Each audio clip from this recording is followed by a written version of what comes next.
We have details of these stories and more coming up shortly. Do stay with us. Now let's bring you our first story. And the Chief Justice, Kwesi Anini-Yeboah, has issued a directive to judges reminding them to respect a convention apparently established to call cases of senior lawyers right here in our country first. Now, in a circular titled Observing Age-Old Traditions of the Bar in Calling Cases in Court and signed by the Chief Justice himself, Anini-Yeboah, he points to what he says is a practice of calling cases of persons whose names are on the roll of lawyers in order of seniority of enrollment and notwithstanding the notion of equality at the bar. The Chief Justice continues in that directive by saying if judges call cases of senior lawyers first, it would afford younger lawyers the opportunity to learn from their seniors whom they would not ordinarily be exposed to, thereby enriching the whole legal training experience beyond what is taught in the chamber and other places of work. Now, look, we need to comprehensively deal with this. Let's discuss this. We're joined by former Attorney General and now MPP Chairman Hopeful, lawyer Nii Ayikwe-Otu. And we need to comprehensively take a look at this. And I have here with me this directive, and I'm thinking, I'm no lawyer, but at least we've had some comprehensive discussions on the subjects of the law. This so-called age-old tradition of respecting what the tenets of the law and practice is, what do you make of this? Well, your line doesn't seem to be clear, but if you're asking me what I make of the direct, exactly. That's the thing. That there is nothing new about this direct.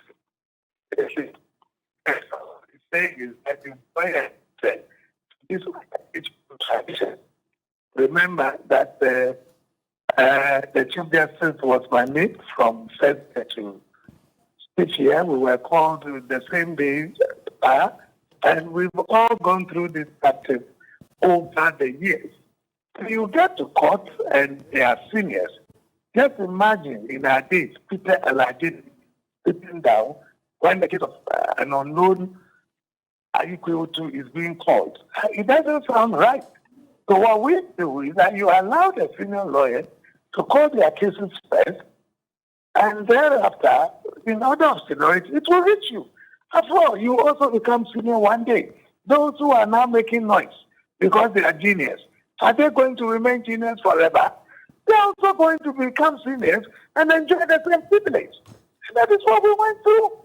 There is absolutely nothing new about this. It is only that the Chief Justice put it down on paper. Otherwise, it's a tradition among the bar and the bench, which is practice. I mean, when I get to court and a judge comes and I look around and I find that I'm the most senior, I just get up and say, respectfully, my lord, if I mention the case of so and so, nobody does challenge me. So that this is the practice. I don't know what we are discussing today.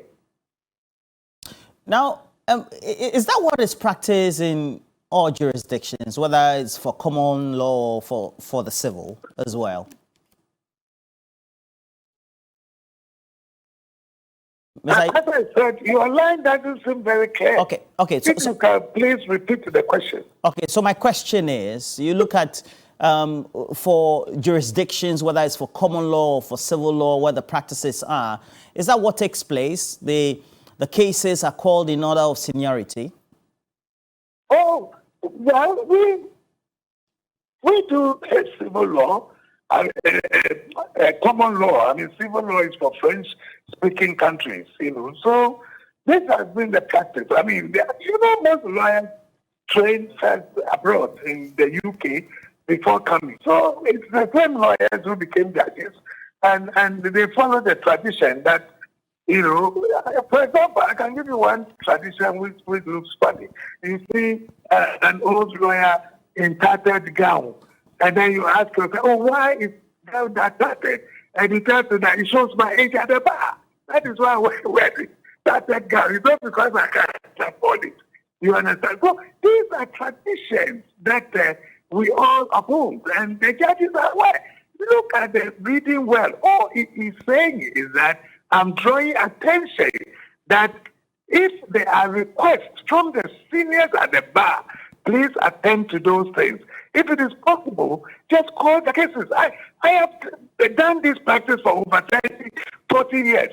And every time I'm sitting, hey, you got the point where all the judges are your serious. So the person says, oh, why have you called the other? Please put it down and call Mr. Ikotu's case for him first. In fact, there is nothing new. If any junior is complaining to it also there are some commentators who are not practitioners. And they just saying sometimes that we shudder at that this amounts to discrimination. These are people who not practice law. So they don't know that these are the traditions that we follow and admire and enjoy. And we not, for example, they tell you we are doing civil cases before coming to criminal cases. You've got to sit down, wait, and they'll finish all their civil cases before it gets to you when you have a criminal matter. That is practice. So what is this thing that anybody is discriminating against anyone? Nobody is discriminating.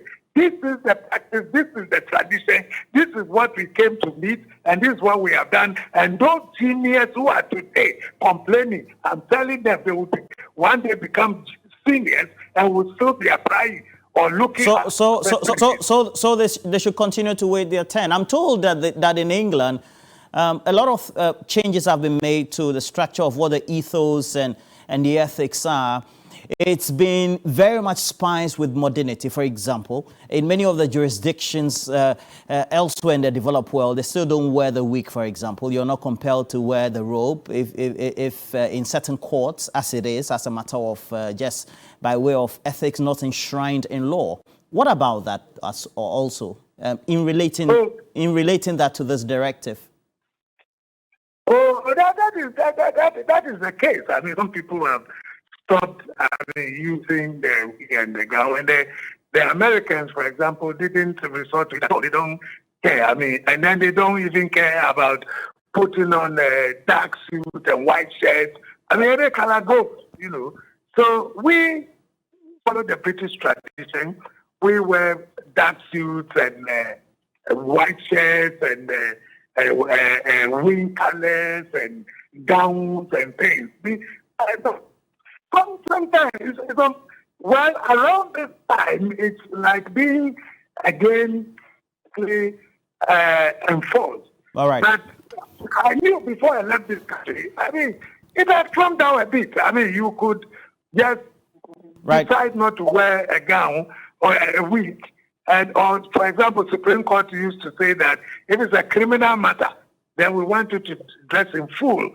Any other case, maybe you can not, you can do away with the wig.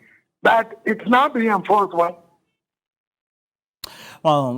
so we've been having that interaction with a former Attorney General, but also now a chairman hopeful or aspirant for the ruling New Patriotic Party. Ayikwe Well, Portia, it looks like traditions take time to get changed. Exactly, and there's been mixed reactions on social media on this development, from the ordinary Ghanaian to senior lawyers. And Professor Kweku Azar says justice is meaningless if it becomes a respect of senior lawyers. Judges swear to truly and faithfully perform the functions of their office without fear or favor, affection or ill will, and must not favor senior lawyers, thereby showing ill will to junior lawyers. And then another comment also coming in. You can keep them coming in. Facebook.com/TV3Ghana, Twitter.com/TV3Ghana.